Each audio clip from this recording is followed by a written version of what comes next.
नमस्कार दोस्तों, मैं हूं अर्पित और एक बार फिर से आपका स्वागत है। बिहार में विधानसभा चुनाव अब बहुत ही करीब है और नवंबर तक नई सरकार सामने आ जाएगी। लेकिन सवाल ये है कि क्या मुख्यमंत्री भी नया होगा या फिर हमेशा की तरह बिहार में बहार जारी रहेगी, नीतीश कुमार जारी रहेंगे। तो ऐसे में आपको बता दें कि इस वीडियो में हम आपको बताने जा रहे हैं कि नीतीश कुमार जो कि महिलाओं में बहुत लोकप्रिय हैं, हर वर्ग की महिलाओं का उन्हें वोट मिलता है। उनके शराबबंदी और अभी हाल ही में उन्होंने जो सरकारी नौकरियों में महिलाओं को आरक्षण दिया है, ऐसे नियमों की वजह से वो महिलाओं में लोकप्रिय हैं और इसी अपनी लोकप्रियता को भुनाने के लिए और एक बार फिर से बिहार के मुख्यमंत्री की कुर्सी पर काबिज होने के लिए बड़ी संख्या में महिला प्रत्याशियों को टिकट देने जा रहे हैं। आपको बताना है कि इनमें से कौन सी महिला प्रत्याशी चुनाव जीत पाएंगी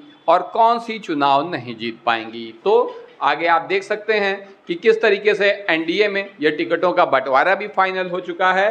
भाजपा 103 से 6 सीट पर लड़ेगी, जेडीयू 102 से 105 सीट पर लड़ेगी और चिराग पासवान की पार्टी सिर्फ 18 से 22 सीट ही मिलेगी। पहले 50 सीट मांग रहे थे, हमको 5 से 6 सीट ही मिल पाएगी और आरएलएम को 4 से 6 सीट मिलेगी। तो अब सिर्फ सभी प्रत्याशियों को अपने अपने कैंडिडेट फाइनल करने हैं और नीतीश कुमार जिन महिलाओं को टिकट देने जा रहे हैं उसमें जो सबसे पहला नाम सामने आ रहा है ये है सीतामढ़ी की बाजपट्टी विधानसभा से रंजू गीता का। रंजू गीता जेडीयू की हैवीवेट नेताओं में से एक मानी जाती हैं। आपको बता दें कि बाजपट्टी से लगातार विधायक रही हैं ये और जेडीयू की प्रदेश उपाध्यक्ष हैं। इसी से आप इनके राजनीतिक कद का अंदाजा लगा सकते हैं।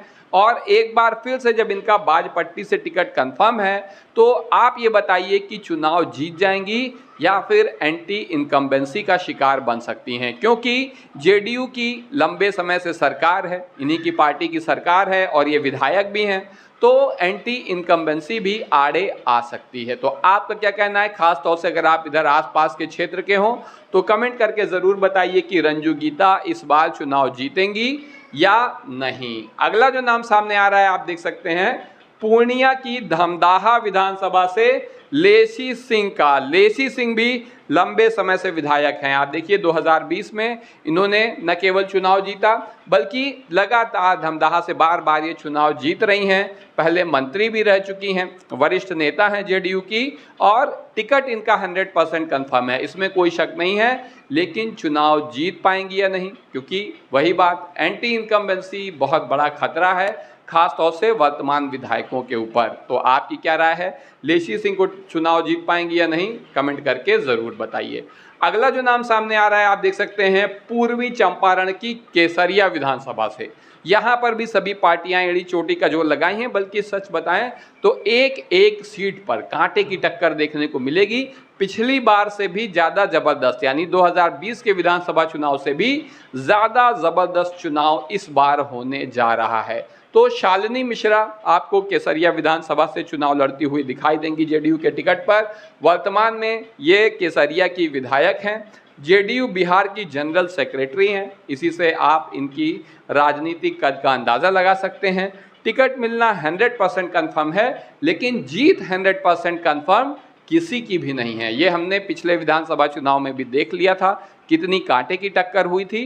तो इस बार ये चुनाव जीत पाएंगी या फिर एंटी इनकम्बेंसी का शिकार बन सकती हैं, कमेंट करके ज़रूर बताइएगा। अगला जो नाम आ रहा है ये है मीना कुमारी का, जिन्होंने 2020 में पहली बार बाबू बरही विधानसभा सीट से जीत हासिल की थी और इसी वक्त से इन्हें जेडीयू का भविष्य माना जा रहा है। जेडीयू के युवा नेता के रूप में इनकी पहचान बनी है। एक बार फिर से टिकट इनका 100% कन्फर्म है।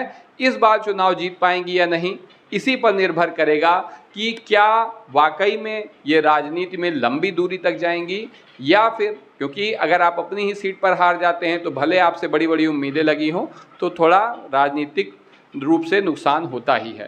तो क्या मीना कुमारी चुनाव जीत पाएंगी या नहीं, इस बार कमेंट करके ज़रूर बताइए। बाबू बरही विधानसभा सीट से। मधुबनी की फूलपरास सीट से 2 नाम सामने आ रहे हैं।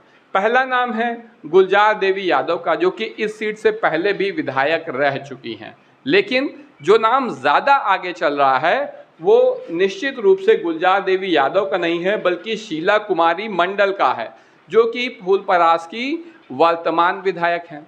कई बार ऐसा होता है कि जो विधायक है एंटी इनकम्बेंसी के शिकार से बचने के लिए उसकी सीट बदल दी जाती है, किसी और सीट से लड़ता है, तो अगर इनकी सीट बदल दी गई तब तो यहाँ से गुलजार देवी यादव आप देख रहे हैं इन्हें टिकट मिल सकता है, अन्यथा नाम आगे शीला कुमारी मंडल का ही चल रहा है। शीला कुमारी मंडल के बारे में आपको बता दें कि ये जेडीयू के टिकट पर जीती थी और ट्रांसपोर्ट एवं कम्युनिकेशन मंत्री भी बनी थी, तो निश्चित रूप से काफ़ी मजबूत प्रत्याशी हैं, सोशल मीडिया पर भी और अपने क्षेत्र में भी लगातार सक्रिय हैं, क्योंकि फूलपरास में ही इनका प्रचार अभियान चल रहा है।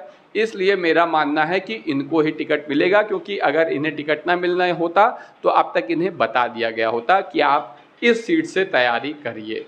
तो अगला जो नाम सामने आ रहा है बेगूसराय की चेरिया बरियारपुर विधानसभा सीट से काफ़ी सीनियर नेता हैं मंजू वर्मा। इनके बारे में आपको बता दें 2 बार जेडीयू की एमएलए रही हैं, 2010 में और 2015 में चुनाव जीतकर आई थीं और बिहार सरकार में सोशल वेलफेयर मिनिस्टर, जो कि बहुत ही महत्वपूर्ण मंत्रालय रहता है, इसमें मंत्री रह चुकी हैं। 2020 का चुनाव लेकिन लगभग 40,000 वोटों से हार गई थी। बिहार की ज़्यादातर सीटों पर 1,000 से लेकर 3,000 का ही अंतर रहा है, बल्कि 1,000 से भी कम बहुत सारी सीटों पर रहा है।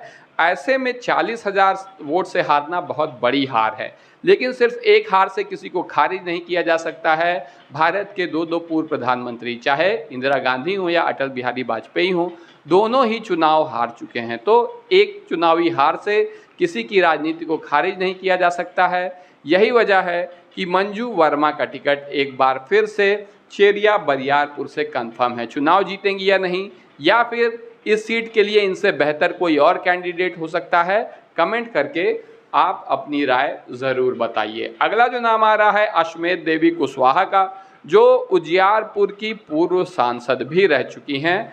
ये एक बार फिर से यहाँ पर विधानसभा चुनाव में जोर आजमाती आपको दिखाई दे सकती हैं।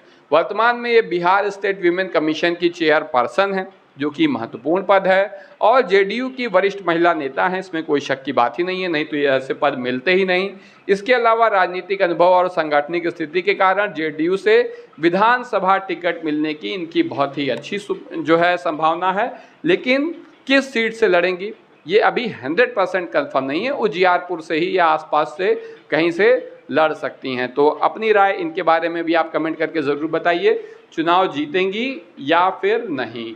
अगला जो नाम आ रहा है वो है कविता सिंह का, जो सीवान की दरौंदा विधानसभा सीट से चुनाव लड़ते हुए आपको दिखाई देंगी। इनके बारे में बता दें कि कविता सिंह अभी तक एमएलए रह चुकी हैं 2011 और 2015 में, एमपी भी रह चुकी हैं सीवान की, और चुनावी क्षेत्र इनका दरौंदा ही है, इसी सीट से चुनाव लड़ेंगी।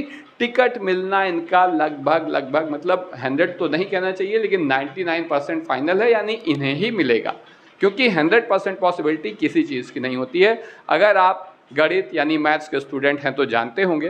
तो ऐसे में चुनाव जीत पाएंगी या एंटी इनकम्बेंसी का शिकार हो जाएंगी, ये आप कमेंट करके ज़रूर बताइए। अगला जो नाम है आप देख सकते हैं सीतामढ़ी की बेलसंड विधानसभा से सुनीता सिंह चौहान का। इनका टिकट भी लगभग कंफर्म है, वर्तमान में इसी सीट से ये विधायक हैं। राजनीतिक अनुभव इनका स्थानीय स्तर का है, यानी बेलसंड के ही आसपास का है, और यहाँ से इनको टिकट मिलना कंफर्म माना जा रहा है।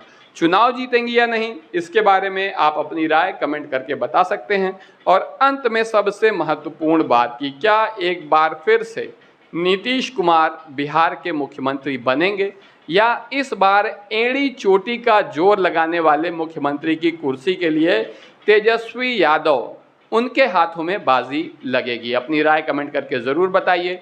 वीडियो को लाइक करिए, चैनल को सब्सक्राइब करिए और अपने दोस्तों के साथ शेयर करना ना भूलिए। धन्यवाद।